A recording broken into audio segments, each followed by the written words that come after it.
one, action! We're always constantly trying to upgrade and introduce new and exciting props and dressing and art elements to these projects. It's incredibly precise process. Every costume has many pieces. Most of the people are just, oh yeah, in a unit turn, it's so much more than that. It was the question of staying true to what it was in the previous movies and yet make it appealing for the audience of 2021. They are different. Andrew Garfield's Spider-Man is way darker. His physique is also different. He's much slimmer and lengthier. Tobey's, the original Spider-Man, it's a different colors. The web is silver. The muscles have been defined in a different way. Tobey's Spider-Man had to completely be redone because the suit was absolutely falling apart because, it was done in a completely different, 2001 technology. Camera set, ready, and action! We put zippers in a slightly easier position. So yeah, we made it a little bit more comfortable and easier to take off. And it was very funny when they were like talking to each other. Each of them was jealous of the other ones. You've got to be in pretty good shape to walk onto set in front of hundreds of people and look good in that suit. And, I take my hat off to both of them. They both trained really hard to get into great shape to get in those suits. I'm no spring chicken anymore. I'm 37, so I worked out a bunch. I love the challenge of it. It was harder as a non-mid-20s person to get into the kind of shape where the spandex isn't going to show everything up. You are amazing. Thank you, yeah, thanks. Will you say it? No, I kind of needed to hear that. Thank you.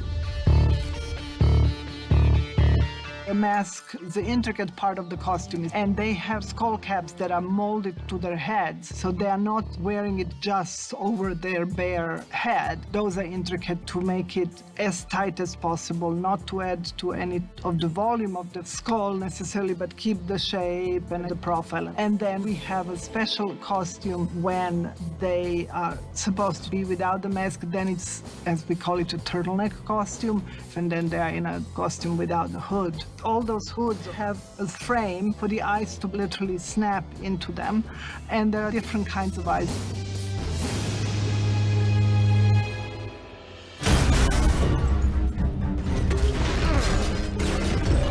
With Dr. Octopus, I wanted to update that costume to look more tailored, more tough, but without changing drastically design. I wanted him to be a little kind of more superhero-ish in a sort of modern Marvel, Sony sense of the word. So we changed the cut, but we also drastically changed the fabric. We adjusted a little bit of the color. His belt girdle, completely practical. It was made out of quite light material and then painted to look like a medal, and he was always wearing that. Hello, Peter. And then the back with his arms, we simply made the holes on the costume that look like the arms burst out. And in those circles, we just covered it with a blue screen. Because the tentacles aren't actually attached to me, it's given me a bit more freedom physically. But it means that wherever we're doing, I have to be aware of them because they've got to be put in post. How we handle computer-generated props is that between myself and special effects, we physically make a prop that we feel that the design is locked, and we bring it to set, and after every shot we shoot, we do a lighting reference with the prop so that the computer graphics people understand where the lights were and how it should react on the set, where the reflections are coming from. You make me sick. Leave me alone, please. Hiding in the shadows. Green Goblin probably was the biggest departure from the first one, and actually the new design of Green Goblin was done by the visual development department in Marvel. The power suit gets an upgrade and the mask got discarded. So it's a little closer to the comic, the look of the Goblin. And then the costume, in order to look the way it is, it was very special technology. It was first 3D printed, and then it was completely poured in foam. As one piece, it's kind of like he just puts the whole thing on, zip it up. It's just one jumpsuit. I know, it sounds so simple. It's very complicated. In the first series of Spider-Man movies, they wanted something created by new tech. They wanted it scary and they wanted it hard. But in that suit, it's quite limited what you can do as far as physical gesture. Sometimes I was wearing that mask and could barely see out of it. Now it's much freer. Too weak to take it!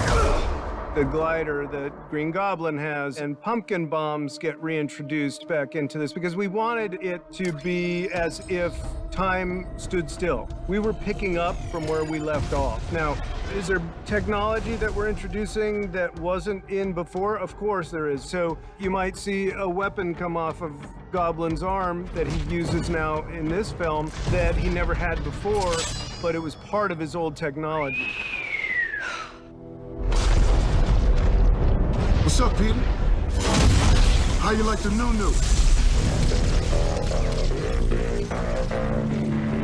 We talked about it, and we made a conscious decision not to be blue. He came back as he was, but then he used the arc reactor from the fabricator to enhance his powers and his equipment.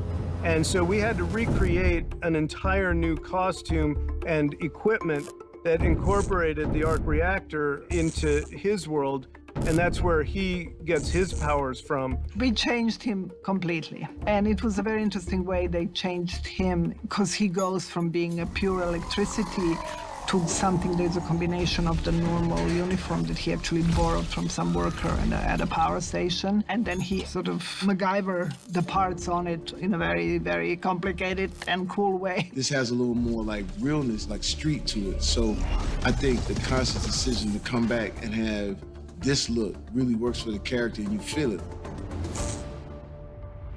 The whole thing was to make everything just 2021 cooler.